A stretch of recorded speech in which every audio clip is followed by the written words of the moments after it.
মানুষ যখন আল্লাহকে পেয়ে যায়, হ্যাঁ, মানুষ যখন আল্লাহকে পেয়ে যায় তখন সে দুনিয়ার আসল বাস্তবতা বুঝতে পারে, দুনিয়া কি জিনিস। আলী রাদিয়াল্লাহু আনহুর একটা বই পড়ছিলাম, ওনার যে মানে দর্শনগুলা, ওনার যে মানে চিন্তাভাবনাগুলো, ওনার কিছু লেখা ছিল, কিন্তু এগুলো সব জায়গায় আসে নাই। এই বইগুলো সবাই পায় না, কিন্তু রেয়ার বই।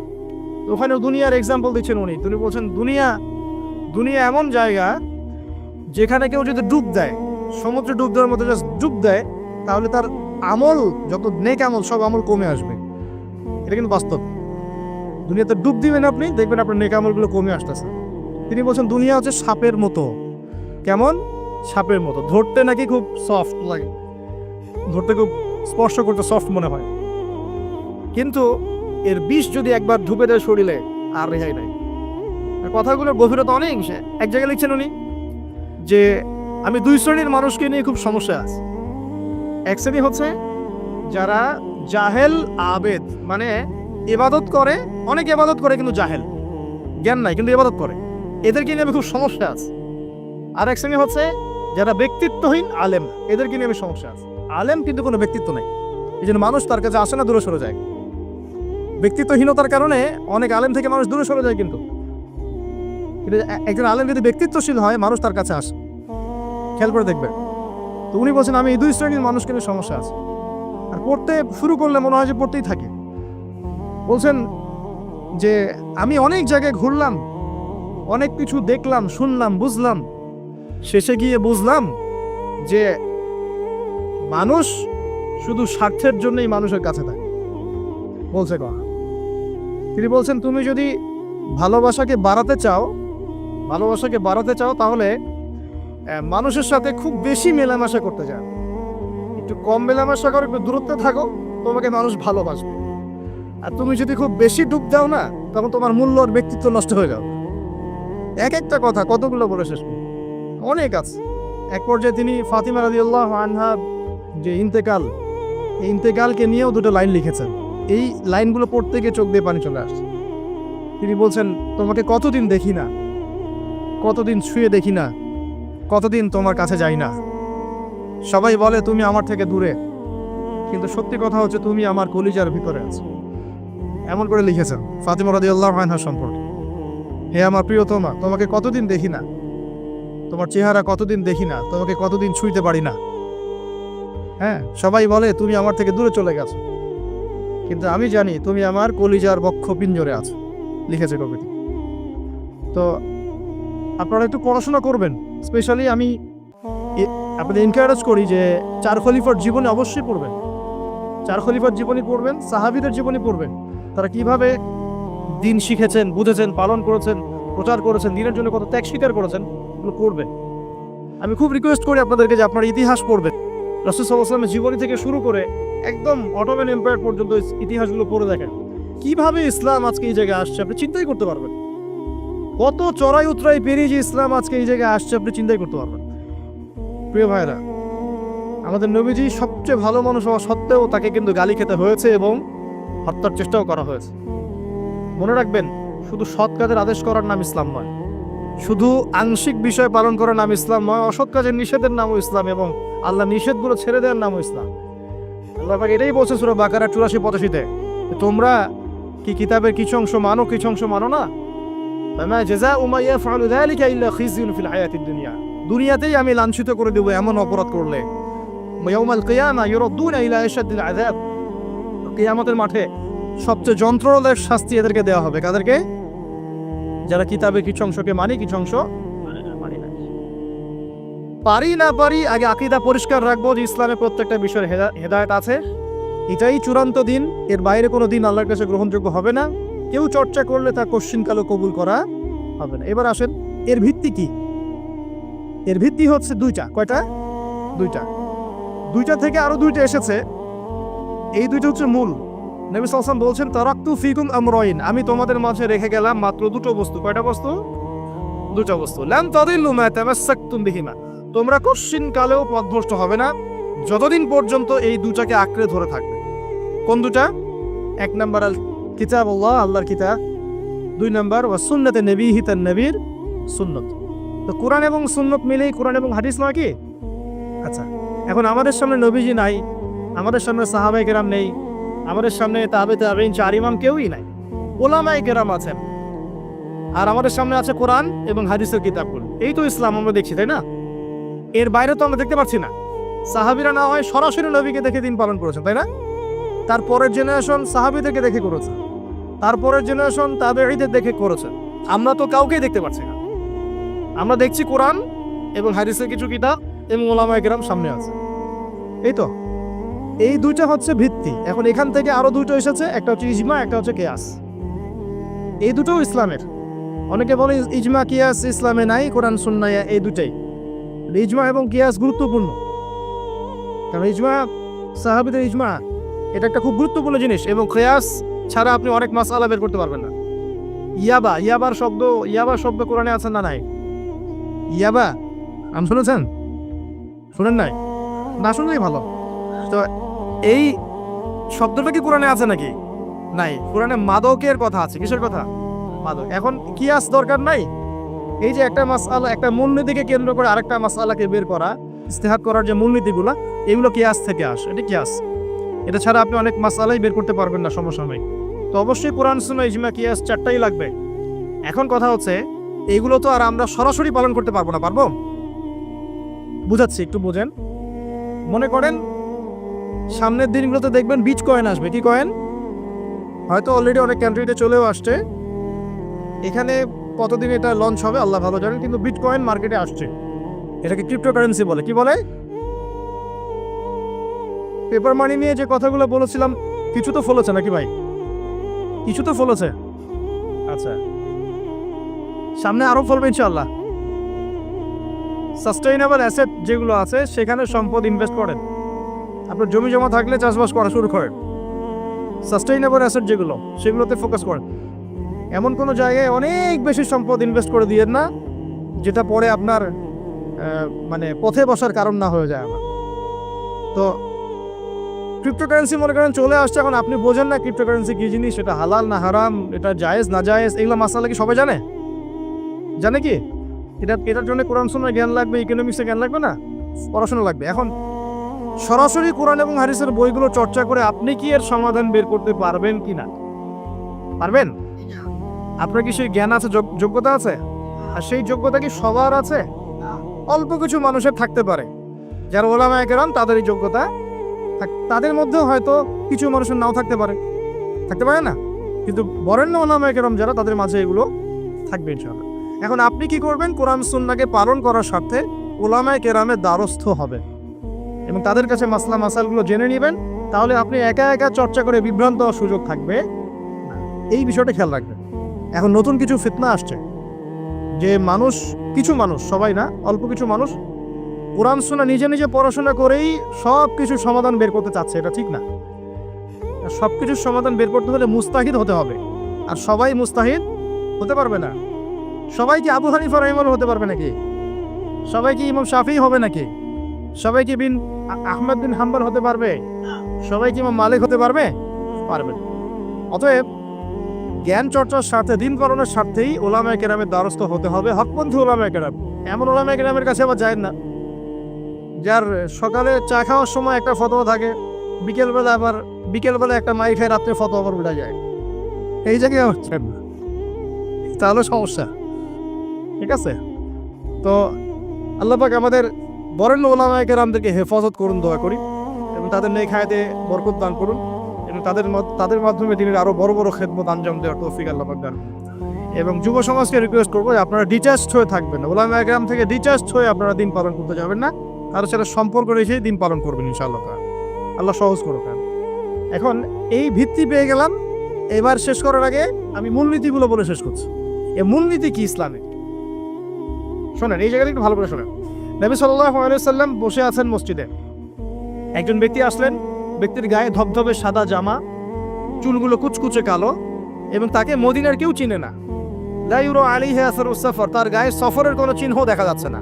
তিনি আসলেন, এসে নবী সাল্লাল্লাহু আলাইহি ওয়াসাল্লামের হাঁটুর সাথে হাঁটু লাগিয়ে দিয়ে বসে পড়লেন। বসে নবীজিকে 4টা প্রশ্ন করলেন। কয়টা প্রশ্ন? 4টা। তার মধ্যে প্রথমটা হচ্ছে আখবিরনি আনিল ইসলাম, হে মুহাম্মদ সাল্লাল্লাহু আলাইহি ওয়াসাল্লাম, আমাকে ইসলাম সম্পর্কে বলো, যে ইসলাম কি। ইসলাম কি জিনিস, ইসলামের ব্যাখ্যা কি, সংজ্ঞা কি? নবীজি বলছেন সাল্লাল্লাহু আলাইহি ওয়াসাল্লাম, আর ইসলাম হচ্ছে আন তাশহাদু আল্লা ইলাহা ইল্লাল্লাহ, তুমি সাক্ষ্য দিবে যে আল্লাহ ছাড়া কোনো ইলাহ নাই, ওয়া আন্না মুহাম্মাদান আবদুহু ওয়া রাসূলুহু, এবং মুহাম্মদ সাল্লাল্লাহু আলাইহি ওয়াসাল্লাম আল্লাহর বান্দা এবং রাসূল। এটা এক নাম্বার ইসলামের ভিত্তি। এটা নাম্বার 1 হলো কালিমা। কালিমার মধ্যে দুইটা অংশ। কয়টা অংশ? একটা হচ্ছে লা ইলাহা ইল্লাল্লাহ, মানে আল্লাহ পাকের তাওহীদ ছাড়া অন্য কোনো কিছু চলবে না। 2 নম্বর হচ্ছে মুহাম্মদুর রাসূলুল্লাহ, মানে নবীর সুন্নাত ছাড়া অন্য কোনো সুন্নাত চলবে না। সিম্পল। লা ইলাহা ইল্লাল্লাহ মানে আল্লাহ ছাড়া কিছুই নাই, মানে আল্লাহ ছাড়া কোনো রিজিক দাতা নাই, কোনো পালনকর্তা নাই, কোনো সন্তান দাতা নাই, কোনো জীবন দাতা নাই, কোনো মৃত্যু দাতা নাই, কোনো বিধান দাতা নাই, আল্লাহ ছাড়া কিছুই না। মানে আল্লাহ পাকই সব, আল্লাহ থেকে সব হয়। নাকি অন্য কোনো ইলাহ আছে? আস্তাগফিরুল্লাহ, অন্য কোনো ইলাহ আছে? নাই। এটা হচ্ছে শিরক মুক্ত তাওহীদের স্টেটমেন্ট। লা ইলাহা ইল্লাল্লাহ মানে শিরক মুক্ত তাওহীদ। শুধু এটা মুখের জিকির না, পালন করে দেখাতে হবে। যদি ইবাদত বন্দেগীতে আপনি আল্লাহর দাসত্ব করেন, সেজদা দেন, আল্লাহকে সেজদা দেন, ইবাদতে লা ইলাহা ইল্লাল্লাহ ঠিক আছে। অর্থনীতিতে গিয়ে আপনি সুদ খাচ্ছেন, আল্লাহর বিধান মানছেন না, ওখানে লা ইলাহা ইল্লাল্লাহ ঠিক নাই। বুঝতে পারছি না? জীবনের সব ক্ষেত্রেই লা ইলাহা ইল্লাল্লাহ আনতে হবে, তারপরে তো হবে লা ইলাহা ইল্লাল্লাহর কায়েম। দাদা তো হইল না কিছু। 2 নম্বর মুহাম্মদ রাসূলুল্লাহ মানে আপনি অন্যের মন গড়া কোনো আদর্শ, দর্শন, সুন্নাত ফলো করতে পারবেন না। আপনাকে মুহাম্মদ সাল্লাল্লাহু আলাইহি ওয়াসাল্লামকেই রোল মডেল মানতে হবে। এর নাম মুহাম্মদ রাসূলুল্লাহ। যদি কেউ মুহাম্মদ রাসূলুল্লাহ বলে অন্য কাউকে তার আদর্শ মেনে চলে, তাহলে মুহাম্মদ রাসূলুল্লাহ কেটে গেছে। এখানে একই কথা, নামাজে দাঁড়িয়েছেন রাসূলের মতো নামাজ পড়ছেন মাশাআল্লাহ, রোজা করছেন রাসূলের মতো, হজ উমরা সব রাসূলের তরিকায় হচ্ছে, তাসবিহ তাহলিল সব রাসূলের তরিকায় হচ্ছে, অর্থনীতিতে গিয়ে আর রাসূলের তরিকা চলে না, তাহলে এখানে আর মুহাম্মদ রাসূলুল্লাহ থাকলো না। আমি মনে হয় বুঝাতে পারছি না। মানে জীবনের সব ক্ষেত্রেই লা ইলাহা ইল্লাল্লাহ মুহাম্মদুর রাসূলুল্লাহ থাকতে হবে, শুধু একটা অংশে নয়। এটা 1 নাম্বার। 2 ওয়ান তুকিমাস সালাহ, এবং যখন তুমি সালাত কায়েম করবে। ইসলামের 2 নম্বর পিলার কি? সালাত কায়েম করা। সালাতের বিষয়ে জাস্ট 2টো হাদিস বলে দিই আমি, তাহলে আপনার যথেষ্ট হবে ইনশাআল্লাহ। একটা হাদিসে নবীজি বলেন, মান তারাকা সালাতান মুতাআম্মিদান ফাকাদ কাফার, কেউ যদি ইচ্ছাকৃতভাবে নামাজকে ছেড়ে দেয়, সে ব্যক্তি কিন্তু কুফরি করলো। কি করলো? আমরা যারা নামাজ পড়ছি না, আমরা কিন্তু কুফরির মধ্যে আছি। মুয়াজ বিন জাবাল রাদিয়াল্লাহু আনহু নবীজি বলেন, মান তারাকা সালাতান মুতাআম্মিদান ফাকাদ বারিআত মিন জিম্মাতিল্লাহ, কেউ যদি নামাজ ছেড়ে দেয়, ফরজ নামাজ তার উপর ছেড়ে দেয়, ত্যাগ করে, সে ব্যক্তি আল্লাহর জিম্মাদারি থেকে মুক্ত হয়ে গেল। আল্লাহর জিম্মাদারি নাই তার উপরে, আল্লাহ পাকের কোনো রেসপন্সিবিলিটি নাই তার উপরে, আল্লাহ ছেড়ে দিয়েছেন তাকে, যাও। একটা হাদিস আছে, বাইনা রাজুলি ওয়া বাইনা শিরকি ওয়াল কুফরি তারকুস সালাহ, একজন আল্লাহর বান্দা আর একজন কাফের মুশরিকের মাঝে পার্থক্যই নামাজ। নামাজ নাই, ইসলাম নাই। শুধু আইওয়া শোডাউন দিয়ে কিচ্ছু হবে না ভাই, অথচ নামাজ আগে ঠিকঠাক মতো পড়তে হবে। পড়তে হবে না ভাই? আমাদের যুব সমাজ এখন রাত 3:30টায় খেলা দেখতে ওঠে, তাহাজ্জুদে ওঠার সুযোগ হচ্ছে না, ফুরসত হচ্ছে না। 3:30 4টা হলেও উঠতে হবে, অ্যালার্ম দিয়ে রাখবে, আর্জেন্টিনার খেলা আছে। কিন্তু আরেক ঘন্টা পরে ফজরের নামাজ, ওই খেলা দেখি ঘুম, ফজরের নামাজ। এই যে ঢাকায় দেখলেন না, ছবি দেখলে মনে হয় একটা তিল পরিমাণ জায়গা নেই মানুষের দাঁড়ানো, পর্দার সামনে একটা তিল পরিমাণ জায়গা নেই মানুষের দাঁড়ানো। হই হুল্লা করতেছে, নাচছে, গাচ্ছে, স্মোক করতেছে, ড্রিঙ্কস করতেছে। মিডিয়া এগুলোকে প্রমোটও করতেছে। মিডিয়া প্রমোট করতেছে মানে কি? মিডিয়া দেখাচ্ছে মানে বিশ্ব কত ভালো আছে এখন, কত সুখ আমাদের। হ্যাঁ, আমাদের সুখী সুখ, খালি সুখে সমৃদ্ধ জীবনযাপন করতেছে, খেলা দেখতে নাচতেছে নাকি? অথচ দেখেন ইকোনমিক সেকশনের কি অবস্থা, দেখেন কি অবস্থা দেশ। এই যে আমাদের সমাজের, যুব সমাজের নৈতিকতার অবস্থাগুলো দেখেন, ধর্ষণের হার দেখেন, জেনার হার দেখেন, মাদকাসক্ত মানুষদের হার দেখেন, কত হারে মানুষ মাদক খাচ্ছে, পরকীয়ার হার দেখেন, ব্লু ফিল্মসের হার দেখেন।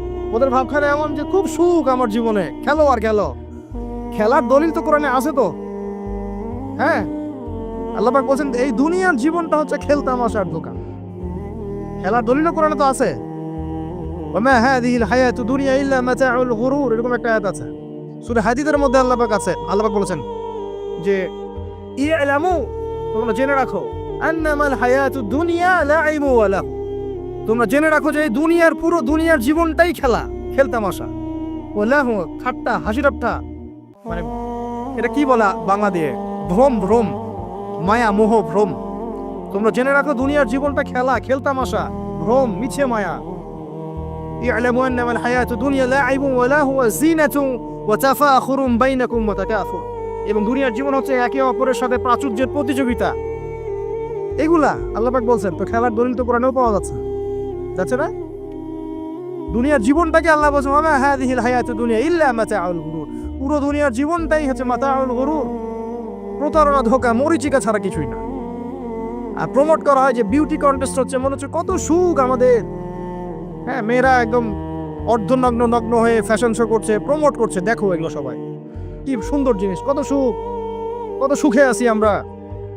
খেলতেছে মানুষ, দেখো ব্রাজিল আর্জেন্টিনা খেলা হচ্ছে, কত সাপোর্টার, কত সুখ, কত মজা, কত লাজ্জাত দুনিয়াতে। হ্যাঁ, মানে কি প্রমোট করতেছে দেখেন। মানে রিয়েলিটি, একটা কথা বলেছে অনেক লেকচারে যে এই ফিতনাময় যুগ, দাজ্জালের যে যুগটা হবে না, ওই যুগে বাস্তবতা আর ভিজুয়াল ওয়ার্ল্ড হবে আকাশ পাতাল পার্থক্য। মানে যা আপনি দেখবেন সেটা সত্য না, ভিতরের বিষয়টা সত্য, যেটা আপনি দেখতে পাচ্ছেন। যা আপনি দেখবেন সেটা সত্য না, যা সত্য তা আপনি দেখতে পাচ্ছেন না। এটা হবে দাজ্জালের যুগ। কেমন? খিদিরের মতো। নৌকা ফুটা করলেন কেন? সন্তান হত্যা করলেন কেন? বাচ্চা হত্যা করলেন কেন? আর এই যে দেয়াল নির্মাণ করলেন কেন? তিনটা ক্ষেত্রে মুসা আলাইহিস সালাম ভেটো দিচ্ছেন, খিদির আলাইহিস সালাম বলছেন যে এর পিছনে কারণ আছে। কারণ আছে না? দাজ্জালের যুগটা এমন হবে, বাহ্যিকভাবে যেটা দেখছেন চোখ দিয়ে এটা সত্য নয়, ভিতরে যেটা আছে ওটা সত্য। ভিতরটা সবাই দেখতে পারবে না, দেখতে হলে খিদির হতে হবে। ভিতরটা হচ্ছে যে সমাজ তো ডিস্ট্রয়েড, ম্যাসাকার হয়ে গেছে, সমাজের কাঠামোই ভেঙে গেছে আমাদের। এখন নারী পুরুষের যে ফাংশন চেঞ্জ হয়ে গেছে, ধর্ষণের হার দিন দিন বেড়ে গেছে, ইফটিজিং বেড়েছে, বেপরদামি বেড়েছে, নগ্নতা বেড়েছে, মাদক বেড়েছে, পরকীয়া বেড়েছে, কচি কচি বাচ্চা কাচ্চা মেয়েগুলোকে ধরে ধরে ধর্ষণ করা হচ্ছে।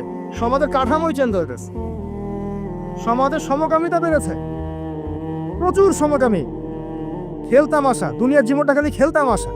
আর আমাদের এই যুব সমাজ, যাদের হাতে ইসলামের ভবিষ্যৎ আছে, ওদেরকে এইদিকে মোহাগ্রস্ত করে রেখে দেওয়া হচ্ছে। এরা নামাজ পড়ে না, কোরআন তেলাওয়াত করে না, আলেম ওলামার সাথে কোনো সোহবত নাই, কোনো সম্পর্ক নাই, হাদিসের কিতাব নাই বাসায়, দাড়ি নাই, ইসলামিক লেবাস পোশাক নাই, ইসলামিক মূল্যবোধ নৈতিকতা নাই, আল্লাহর রাস্তায় সময় দেওয়ার কোনো মানসিকতা নাই। এই যুবক ছেলেপেলেগুলো কিনে নাচতেছে মিডিয়া। কি করবে এরা দেশের জন্য? যারা এরকম অন্য একটা রাষ্ট্র, যে রাষ্ট্র আমাকে চিনেই না, ওর খেলায় সে হুজুকে লাফায়, এ দ্বারা রাষ্ট্রের উন্নয়ন হবে নাকি? আজীব কথা বলেন, এইসব লোকজন দ্বারা রাষ্ট্রের উন্নয়ন হবে নাকি? যখন আমরা এই খেলতামশায় ব্যস্ত আছি, দেখবেন পশ্চিমারা ঠিকই ওদের উদ্দেশ্য বাস্তবায়ন করছে। কি আশ্চর্য একটা অবস্থা, কি আশ্চর্য! মানে এত সুখে আছি আমরা, এতই সুখ, খাবার, পানি, বাসস্থান, বেকারত্ব, কত সমস্যা নিয়ে ভুগতেছি আমরা, এতই সুখ যে বিশ্বকাপে নাচতে হবে আমাদেরকে। আবার এটাকে মুসলিম কান্ট্রির মধ্য দিয়ে জায়েজ করে নেওয়ার একটা পায়তারা চলছে। আয়োজন করেছে এক মুসলিম কান্ট্রি, খেলেছে আর এক মুসলিম কান্ট্রি। হ্যাঁ, এবং এটাকে দলিল নিয়ে এসে এটাকে জায়েজ করে একটা টেন্ডেন্সি চলছে, ইসলামী শুরু করছে। অথচ যেখানে যেখানে এগুলো হচ্ছে তার পাশে ইয়েমেন পড়ে আছে, তার পাশে সিরিয়া পড়ে আছে, যেখানে লক্ষ লক্ষ মানুষ না খেয়ে পড়ে আছে। ইয়েমেনে লক্ষ লক্ষ শিশু না খেয়ে মরতেছে এখন। ওদের 2013-14 সাল থেকে নিয়ে 2022 পর্যন্ত প্রায় 3.5 লক্ষ মানুষ মারা গেছে ইয়েমেনের এই ঘটনাগুলো, গৃহযুদ্ধ এবং এই যে আরব কান্ট্রিগুলোর মধ্যে কনফ্লিক্টের মতো, এবং প্রায় 60% সেখানে বাচ্চা কাচ্চা। আপনি এত টাকা পয়সা খরচ করে এগুলো আয়োজন করতে, আমরা প্রমোট করতেছি, এর 5% টাকা ওদেরকে দিলেই তো ওদের 3 বেলার খাবার হতো।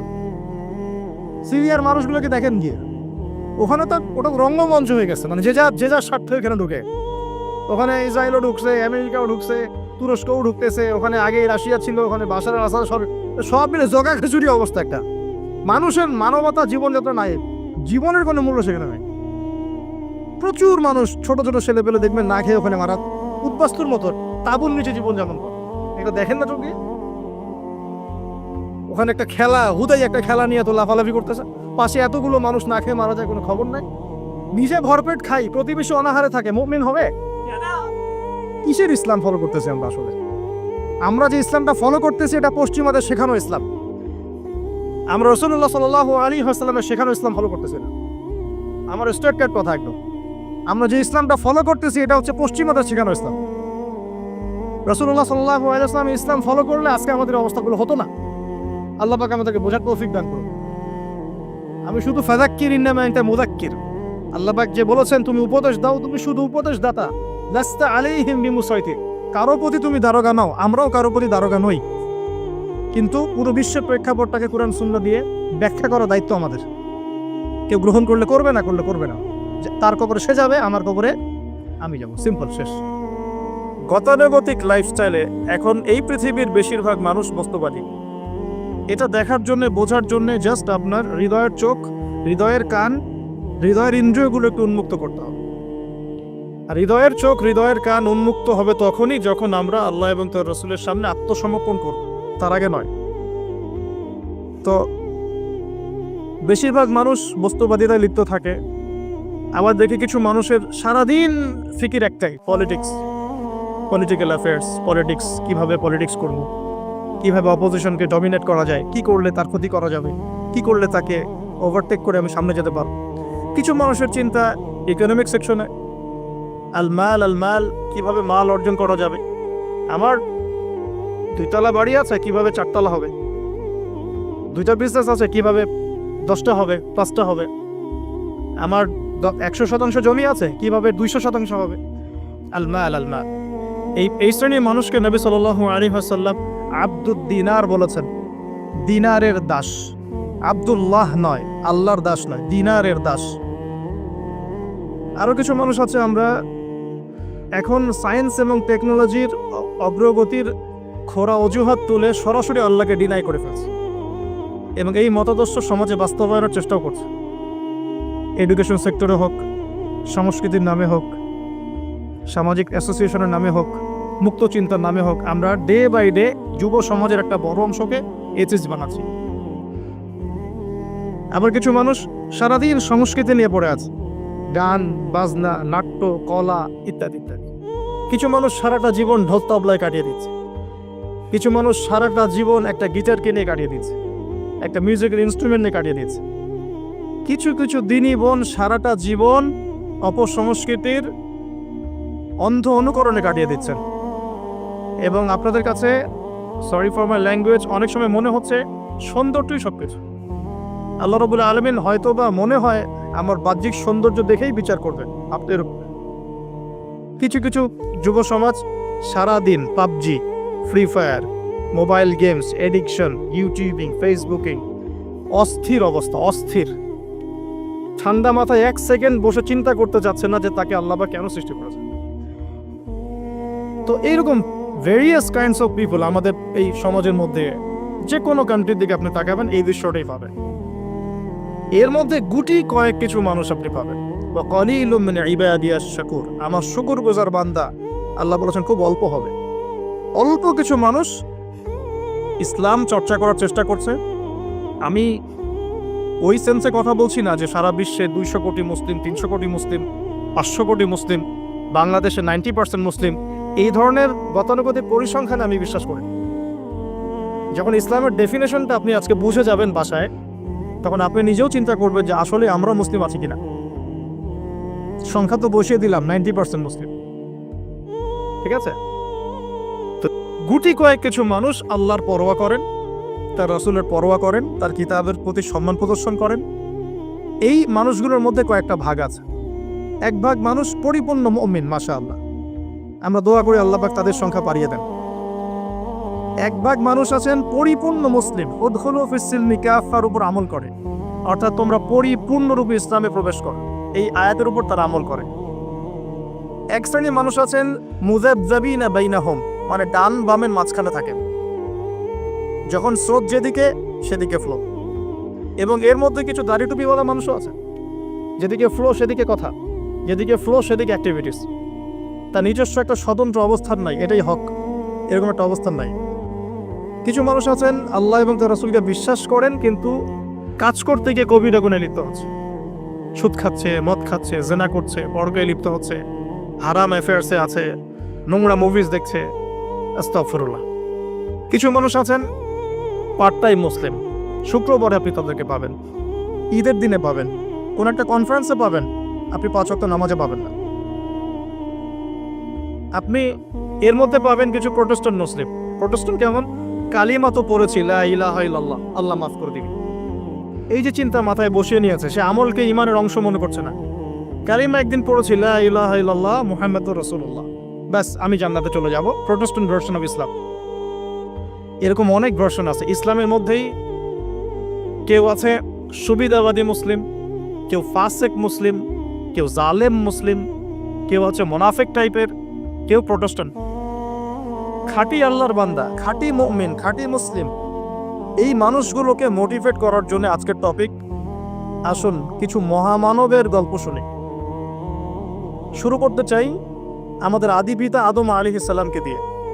কেন এত বড় লম্বা ভূমিকা দিলাম? কারণ আমরা কেউ প্রোটেস্ট্যান্ট মুসলিম থাকতে চাই না। আমরা পরিপূর্ণ কোরআন এবং সুন্নাহ অনুসরণ করতে চাই। পরিপূর্ণ কোরআন এবং সুন্নাহ আমার ব্যক্তি জীবন, আমার পারিবারিক জীবন, আমার অর্থনৈতিক জীবন, আমার সামাজিক জীবন, ইনশাআল্লাহ আল্লাহ যদি তৌফিক দান করেন আমার পলিটিক্যাল লাইফেও থাকবে ইনশাআল্লাহ। এই কনসেপ্টের নাম ইসলাম।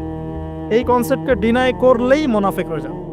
কেউ মানতে পারুক বা না পারুক এটা পরের ইস্যু, কিন্তু আগে আমার আকীদা ঠিক করতে হবে, ইসলাম এটা। এখন আমি প্রথমে শুরু করব আমার ব্যক্তিগত জীবন থেকে।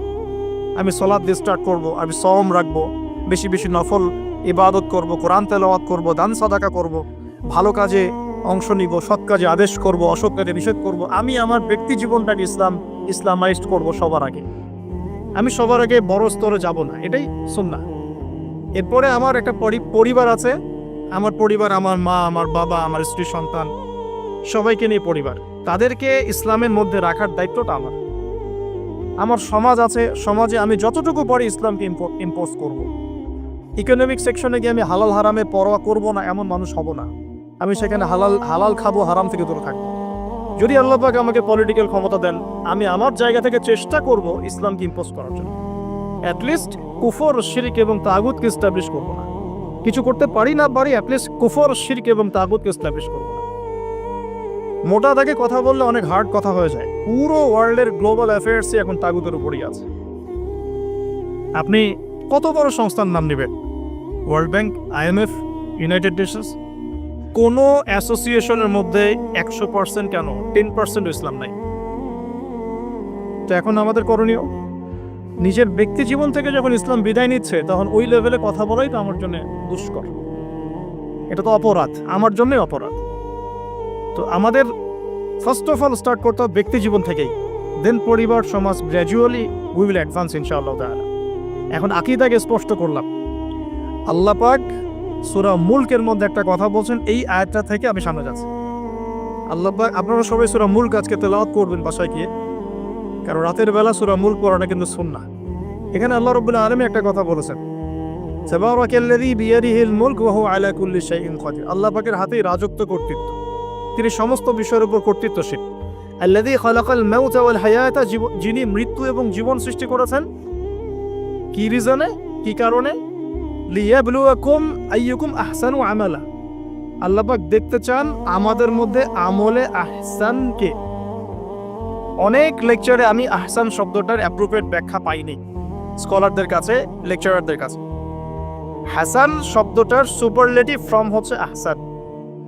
হাসান মানে হচ্ছে ভালো, উত্তম, ভালো, খাবারটা ভালো। আহসান খাবারটা অনেক বেশি ভালো। হাসান মানে উত্তম, আহসান অনেক বেশি উত্তম। বলি আমরা কবির মানে বড়, আকবার সবচেয়ে বড়, তগীর মানে ছোট, আসগর মানে সবচেয়ে ছোট। এটাকে বলা হয় ইসমে তাফজিলের সিগা, মানে সুপারলেটিভ ফর্ম ইংরেজিতে আমরা যেটা বলি। তো আল্লাহ পাক এই আয়াতে একটু খেয়াল করে দেখেন, আল্লাহ পাক কিন্তু আমাদেরকে গতানুগতিক মুসলিম হিসেবে দেখতে চাচ্ছেন না। আল্লাহ পাক বলছেন, আমি দেখতে চাই তোমাদের মধ্যে আমলে আহসানকে। ব্যাস এই শব্দটা যদি বুঝতে পারি আজকের আলোচনার ভিতরে ঢুকতে পারবো। আমি কি আহসানটা বোঝাতে পেরেছি? আল্লাহ পাক দেখতে চান না আমাদের মধ্যে আমলে, আকীদায়, ঈমানে, তাকওয়ায়, এগুলোতে গতানুগতিক কে। আল্লাহ পাক দেখতে চান আমাদের মধ্যে আমলে বেস্ট কে, শ্রেষ্ঠটাকে। এখন কোরআনের পাতাগুলো যদি ঘেটে আমরা শেষ করি, একটা খতম দিই একটা মাসে, চেষ্টা করবেন 1 মাসে 1 খতম দেওয়ার জন্য, আল্লাহ তৌফিক দান করুন। প্রতিদিন 1 পারা করে পড়লে 1 মাসে 1 খতম হয়ে যায়। আর বছরে অন্তত একবার পুরো কোরআনটা অর্থসহ পড়তে হবে। পারা যাবে ইনশাআল্লাহ? বছরে অন্তত একবার পুরো কোরআনটাকে অর্থসহ আমরা পড়ার চেষ্টা করব। এই পাতাগুলো যদি আমরা উল্টাই তাহলে দেখব কোরআনের মধ্যে আল্লাহ রাব্বুল আলামিন কাফেরদের কথা বলেছেন, জালেমদের কথা বলেছেন, ফাসিকদের কথা বলেছেন, মুত্তাকি মুমিন মুসলিমদের কথা বলেছেন। এবং আল্লাহ পাক যে শব্দটা চাচ্ছেন আমাদের কাছে আহসান, এই আহসান কিছু মানুষের কথা আল্লাহ পাক কোরআনে বলেছেন। আজকে ওইটাই গল্প।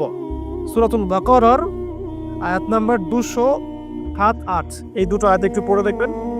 আল্লাহ পাক বলছেন ওয়া মিনান নাস বাদা আউযু বিল্লাহি মিনাশ শাইতানির রাজিম ওয়া মিনান নাস, আল্লাহ বলছেন মানুষের মধ্যে কিছু মানুষ আছে, সবাই না। ওয়া মিনান নাস, মানুষের মধ্যে কিছু মানুষ আছে যারা কিনা মাইয়াশরি নাফসাহু বিতিগা মারদাতিল্লাহ, যেই মানুষগুলো আল্লাহ পাকের সন্তুষ্টির জন্য তাদের নফসটাকে বিক্রি করে দিয়েছে। সুবহানাল্লাহ, চারটাখানি কথা না কিন্তু। মানুষের মধ্যে আল্লাহ কিন্তু সূরা বাকারায় বলেছেন শুরুর দিকে মানুষের মধ্যে কিছু মানুষ আছে যারা মুমিন, কিছু মানুষ আছে যারা কাফের, কিছু মানুষ আছে যারা মুনাফিক, শুরুর দিকে পাবেন। এখানে আল্লাহ পাক বলছেন মানুষের মধ্যে কিছু মানুষ আছে যারা তাদের নফসটাকে আল্লাহর সন্তুষ্টির জন্য বিক্রি করে দিয়েছে। সুবহানাল্লাহ, মানে তাদের জীবনের মূল থিমটাই হচ্ছে আল্লাহ পাকের সন্তুষ্টি অর্জন করা। কোনো কিছুকেই তারা আল্লাহর সন্তুষ্টির উপর প্রাধান্য দিবে না। যদি কোটি টাকার অফার আসে হারাম, সে সেটা রিজেক্ট করবে, আল্লাহ নারাজ হবে। একটা সুন্দরী মেয়ে যদি জেনার অফার করে, সে রিজেক্ট করবে, কারণ সে আল্লাহকে ভয় করে। সে আল্লাহ পাকের জমিনের উপরে গায়রুল্লাহ বা কুফফারদের তাগুতদের কোনো লস ইমপ্লিমেন্ট করতে পারবে না, কারণ সে আল্লাহকে ভয় করে। সে ইকোনমিক লাইফে হালাল হারামের পরোয়া করে চলবে, কারণ সে আল্লাহকে ভয় করে। সে তার পরিবারে পর্দা এস্টাবলিশ করবে, বিকজ সে আল্লাহকে ভয় করে। মানে আল্লাহ পাকের সন্তুষ্টির জন্য নিজের নফসটাকে, জান মাল সবকিছুকে বিলিয়ে দিয়েছে। এই মানুষগুলোর সম্পর্কে আল্লাহ বলছেন ওয়াল্লাহু রাউফুম বিল ইবাদ, এই মানুষগুলোর প্রতি আল্লাহ পাক রাউফ হবেন, কোমল নরম সফট হয়ে যাবে। সুবহানাল্লাহ, কোমল নরম সফট মানে কি?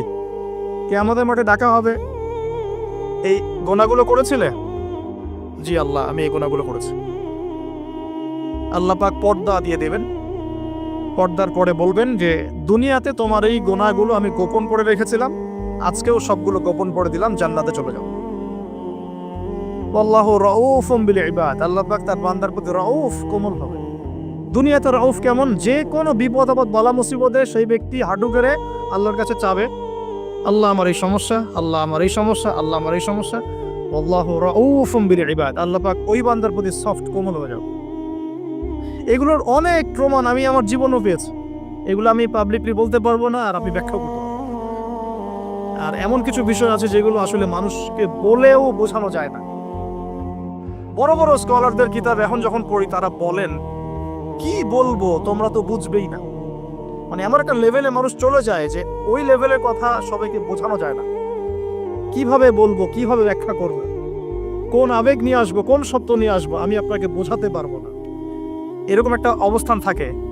একজন সাহাবীর নাম বলি আলী ইবনে আবি তালিব রাদিয়াল্লাহু আনহু। আপনি তার পুরো জীবনী পড়লে তাকে খুব সফট পাবেন, নিজেকে গোপনকারী পাবেন, খুব বেশি উচ্ছ্বাস প্রকাশকারী পাবলিক ফিগার, হ্যাঁ, এই যে আমরা শো অফ, নিজেকে জাহির করা, আপনি পাবেন না তাকে। এবং তিনি শেষ জীবনে কি বলেছেন জানেন? শেষ জীবনে বলেছেন যে জ্ঞান আমি নবী সাল্লাল্লাহু আলাইহি ওয়াসাল্লামের কাছ থেকে পেয়েছি, সেগুলোকে সুষ্ঠুভাবে বন্টন করার মতো কাউকে পেলাম না জীবনে। মানে একটা লেভেল থাকে মানুষের, আল্লাহ তাকে মারিফত লাভের, যে লেভেলে গিয়ে মানুষ সবার সাথে আমভাবে কিছু বলতে পারে না। আমি ওই লেভেলে কিছু ফিল করছি, কিছু নির্যাস পাচ্ছি যে আমি আপনাকে বোঝাতে পারছি না। যাই হোক, আল্লাহ পাক রউফ মানে এত সফট হবেন, জীবনের যে কোনো পদে আপনি আল্লাহকে ডাকবেন, আল্লাহ আপনাকে তাৎক্ষণিক সাড়া দিবেন। ইনশাআল্লাহ, ইনশাআল্লাহু আযজা ওয়া জাল। এখন পাতাগুলো ঘাটলে আমরা প্রথম এইরকম কোন মানুষকে পাই যারা নিজের নফসটাকে আল্লাহর জন্য উৎসর্গ করে দিয়েছেন? 1 নাম্বার পাচ্ছি আমরা আমাদের আদি পিতা আদম আলাইহিস সালাম। আজকে ডিটেইলস আয়াত বাই আয়াত বলার সময় পাচ্ছি না, তবে আমি তামারি বলছি, আপনারা একটু বাসায় পড়ে নেবেন। আদম আলাইহিস সালামকে আল্লাহ রাব্বুল আলামিন নিজের হাত দিয়ে সৃষ্টি করেছেন। সুবহানাল্লাহ। এখন আল্লাহ পাকের হাত কি, কেমন, কিভাবে ব্যাখ্যা করতে পারবো না, এবং এই ব্যাখ্যা করা আমাদের জন্য জরুরি নয়। আল্লাহ পাক যা বলেছেন বাস, কোনো কিছুর সাথে সাদৃশ্যপূর্ণ নয়, কোনো কিছুর এক্সাম্পল তার সাথে শোভনীয় হবে না। জাস্ট আল্লাহ পাক বলেছেন খলাকতু বিয়াদাই, আমি আদমকে সৃষ্টি করেছি আমার 2 হাত দিয়ে, বাস এই পর্যন্ত ফুল স্টপ। এগুলো হচ্ছে কোরআন সুন্নাহর কিছু মূলনীতি। আল্লাহ পাক বলেছেন আর রহমান আলাল আরশ ইস্তাওয়া, রহমান আরশের উপরে সমুন্নত। কোন হালতে কি অবস্থায় আছেন ব্যাখ্যা করতে পারবো না, দরকার নাই, ফুল স্টপ। আদম আলাইহিস সালামকে সবচেয়ে বড় যে নেয়ামত আল্লাহ পাক দিয়েছেন সেটা হলো আদম আলাইহিস সালামকে আল্লাহ পাক তার পক্ষ থেকে ইলম শিক্ষা দিয়েছেন। সুবহানাল্লাহ, আল্লাহ পাক প্রথমেই তাকে সৃষ্টি করে ফেরেশতাদেরকে দিয়ে সিজদা করার নাই। আল্লাহ পাক তাকে আগে জ্ঞান শিক্ষা দিয়েছেন। সূরা বাকারা শুরুর দিকে আছে ওয়া আল্লামাল আদামা আসমা কুল্লাহা, আমি আদমকে যত রকম জ্ঞান আছে, আসমা কুল্লাহা মানে যত রকম নাম এবং জ্ঞান আছে সবই শিখিয়েছি আদম আলাইহিস সালামকে। উম্মাহ আজকে পিছিয়ে পড়েছে আদম আলাইহিস সালাম এই মহামানবের জ্ঞানতাত্ত্বিক সুন্নত না নিয়ে। আজকে আমরা লেকচার শুনতে চাই, ইউটিউব ফেসবুক থেকে দিন শিখতে চাই, আমরা জ্ঞান অর্জন করতে চাই না। আপনি একটা লেকচারে ডাকেন, আপনি 2-3 লাখ লোক পাবেন, বাংলাদেশেই তো হচ্ছে 2-3-4-5 লাখ লোক, কিন্তু আপনি 5 লক্ষ লোককে 6 মাস একটা সিস্টেমেটিক সিলেবাস দিয়ে পড়াশোনা করতে বলেন, দে উইল ডিনাই। শুরু করে দেন, দেখবেন তার মধ্যে 10 জন বাকি আছে, বাকি সবাই রিজেক্ট করেছে। উম্মার সবচেয়ে বড় সমস্যা এখন, ইয়াংদেরকে স্পেশালি বলছি, জ্ঞানতাত্ত্বিক রেভলিউশনের ঘাটতি আছে। আমরা অনেক কিছু করতে চাই, অনেকে দাওয়ার কথা বলেন, জিহাদ ফি সাবিলিল্লাহর কথা বলেন, ইসলাম প্রতিষ্ঠার কথা বলেন, জ্ঞান অর্জন করতে চান না। ইলম অর্জন ছাড়া আপনি কিছুই করতে পারবেন। আমরা জানি যে আদম আলাইহিস সালামকে এবং তার স্ত্রী হাওয়া আলাইহিস সালামকে জান্নাতে রাখা হয়েছে। সেখানে ওই যে ফেরেশতাদের মধ্যে লুকিয়ে থাকা জিন, যার নাম ইবলিস, সে সিজদা করে নাই। ইবলিস কিন্তু ফেরেশতা ছিল না, এটা ভুল কথা।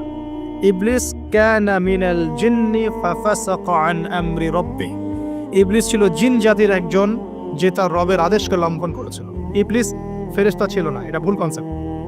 এমন না সে ফেরেশতা ছিল পরে শয়তান হয়ে গেছে, না, সে কখনোই ফেরেশতা ছিল না, সে জিন জাতির একজন ছিল। বিকজ এই পৃথিবীতে মানুষের আগে জিন জাতির অবস্থান ছিল, এর পূর্বে হয়তো আরো কিছু ছিল, আমরা জানি না, আল্লাহ পাক গোপন করে দিয়েছেন, আমরা জানি না। এখন ইবলিস সিজদা করেনি কেন? বিকজ সে বলেছিল খলাকতানি মিন নার ওয়া খলাকতাহু মিন তিন, আমাকে সৃষ্টি করেছেন আপনি আগুন দিয়ে, আদমকে সৃষ্টি করেছেন মাটি দিয়ে, কেন আমি আদমকে সিজদা করব? সে আদমকে সিজদা না করে এটা প্রমাণ করতে চাচ্ছে যে আল্লাহ আপনি ভুল, আমি সঠিক। নাউজুবিল্লাহ, এটাকে বলা হয় বাতিল কিয়াস, বাতিল কিয়াস, ভুল কিয়াস। এবং শুধু তাই না, আল্লাহ রাব্বুল আলামিন তাকে ওয়ার্ন করার পরেও সে কিন্তু ইউটার্ন করে তওবা করে ফিরে আসে নাই। সে তার মতের উপর অটল ছিল। পক্ষান্তরে আমাদের পিতামাতা যখন ফল খেয়ে ফেলেছেন জান্নাতে, যখন পোশাক খুলে গেছে, জান্নাতের পোশাক খুলে গেছে, ফল খাওয়ার পর প্রথম যে ঘটনা ঘটেছে, গায়ের পোশাকটা খুলে গেছে। দেখেন, সর্বপ্রথম আমাদের পিতামাতাকে জান্নাতে ফেরেশতাদের সামনে ইবলিস নগ্ন করে দিয়েছে। এটা ছিল আমাদের প্রতি ইবলিসের সবচেয়ে বড় আঘাত। শুরুতে, প্রথম আঘাত, শুরুতে শিরক করাতে পারে নাই, বেদাত করাতে পারে নাই, হারাম খাওয়াতে পারেনি ইত্যাদি। শুরুতে আমাদের পিতামাতাকে সে অবাধ্যতায় লিপ্ত করে গা থেকে জান্নাতের পোশাকটা খুলে ফেলে দিয়েছে। এখান থেকে আমাদেরকে বুঝতে হবে আজকের এই গ্লোবাল সোসাইটিতে আমরা যে নগ্নতার এই ভয়াল থাবা এবং প্রদর্শনী দেখছি, এটা ওই আসমানের ওই যে ইবলিসের যে চক্রান্ত, তার এই জমিনে বাস্তবায়ন হচ্ছে এখন। বুঝাতে পারিনি মনে হয়, আল্লাহ মাফ করো। ইবলিস আমাদের পিতামাতার গা থেকে কাপড় খুলে ফেলে দিয়েছিল। সূরা আরাফে আল্লাহ পাক এটা বলেছেন, ইয়ানজিউ আনহুমা লিবাসাহুমা লিইউরিয়াহুমা মিন সাওয়াতিহিমা।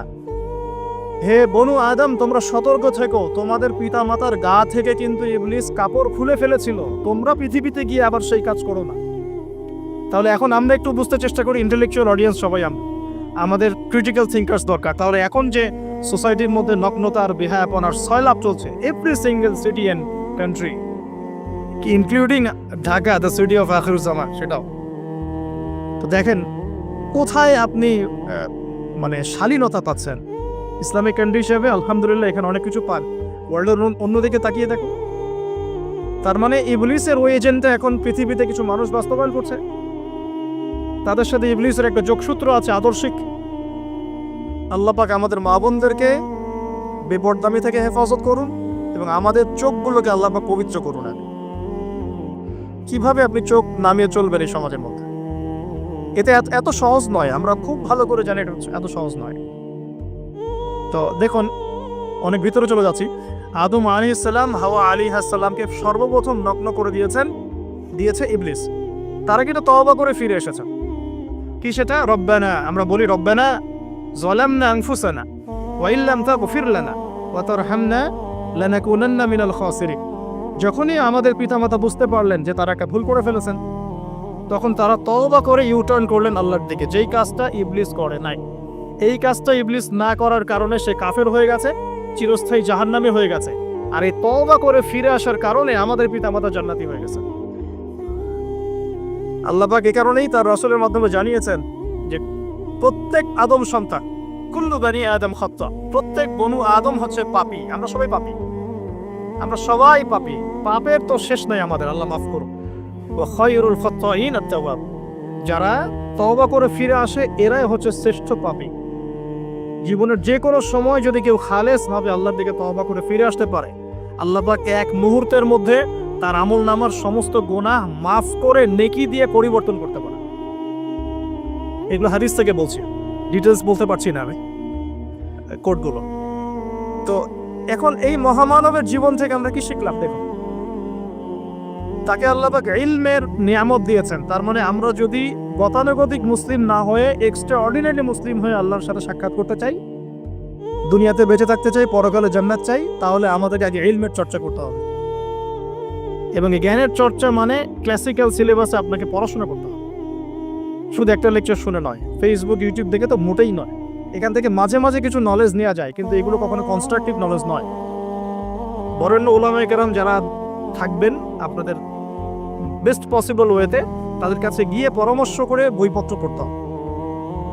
আদারওয়াইজ আপনার মেমোরি এবং জ্ঞানটা বিক্ষিপ্ত হয়ে যাবে। এখনকার ইয়াং জেনারেশনের অন্যতম সেরা প্রবলেম হচ্ছে তাদের মস্তিষ্ক বিক্ষিপ্ত।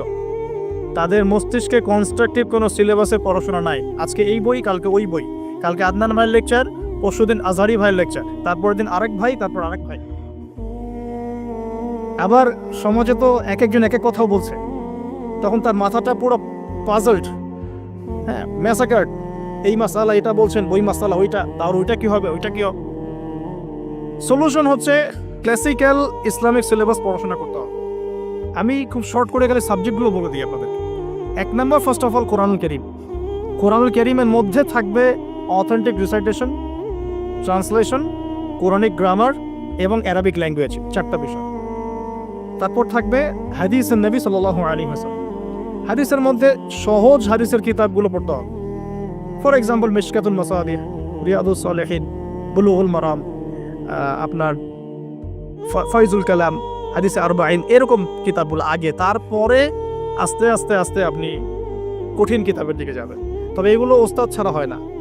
এরপর দরকার হচ্ছে সিরাত, নবী সাল্লাল্লাহু আলাইহি ওয়াসাল্লামের পবিত্র জীবনী। এই জীবনী যার জানা নাই, সে তার জীবনটাকে রাসূলের সিরাতের আলোকে মেলাতে পারবে না। এবং দ্বীন ইসলাম নিয়ে কিছু করতে চাইলে রাসূলের সিরাতের সুন্নাহ মাফিক করতে পারবে না। এরপর দরকার ইকোনমিক্সের জ্ঞান, ইসলামিক ইকোনমিক্স অবশ্যই। তারপরে দরকার হচ্ছে ইসলামিক ইতিহাসের জ্ঞান, ফিকহের জ্ঞান, আকীদার জ্ঞান, উসুলের জ্ঞান। এভাবে একটা কনস্ট্রাকটিভ সিলেবাস দাঁড়ায়। তারপরে গিয়ে একজন মানুষের জ্ঞানটা পাকাপোক্ত হবে। সময় লাগুক 10 বছর, 15 বছর, 20 বছর। আমরা দোয়া করি আল্লাহর কাছে, আল্লাহ পাক আগামী পুরো 20 বছর আমাদেরকে পড়াশোনা করার তৌফিক দান করুন। করতে থাকবো। আমাদের বেশি কথা বলার দরকার নেই, করতে থাকবো, জানতে থাকবো। এখন তাহলে আমরা আজকে প্রথম একটা লেসন পেলাম, গতানুগতিক মুসলিম না হয়ে এক্সট্রা অর্ডিনারি মুসলিম হতে হলে প্রথমে এই মহামানবের জ্ঞানতাত্ত্বিক শিক্ষা নিতে হবে, ইলমের মেহনত হবে ইনশাআল্লাহ তাআলা। আল্লাহ পাক আমাদের সবাইকে জ্ঞানের মেহনত করার তৌফিক দান করুন এবং আমাদের পরিবারে জ্ঞান প্রতিষ্ঠার তৌফিক দান করুন, আমাদের বাচ্চাদের মধ্যে সেই জ্ঞান প্রবেশ করানোর তৌফিক দান করুন। আর প্রয়োজন হচ্ছে তাওবাহ, আত-তাওবাহ। আদম আলাইহিস সালাম ভুল করেছেন, আমরাও ভুল করি, কিন্তু শয়তানের পাল্লায় পড়ে ভুল করলেই তার তাবেদারি করতে হবে না, বরং যখনই আমাদের স্মরণ হবে আমরা ইউটার্ন করবো আল্লাহর দিকে তওবা করে। দ্বিতীয় মেসেজ হচ্ছে বেশি বেশি তওবা ইস্তেগফার করব। দিনে কমপক্ষে 100 বার পড়তে পারি আস্তাগফিরুল্লাহাল্লাযী লা ইলাহা ইল্লা হুয়াল হাইয়ুল কাইয়্যুম ওয়া আতুবু ইলাইহি, অথবা এতটুকু অ্যাটলিস্ট আস্তাগফিরুল্লাহ ওয়া আতুবু ইলাইহি, আস্তাগফিরুল্লাহ ওয়া আতুবু ইলাইহি, বাস এতটুকু। নবী সাল্লাল্লাহু আলাইহি ওয়াসাল্লাম দিনে 100 বার তওবা করতেন, কোন হাদিস এসেছে 70 বার তওবা করতেন।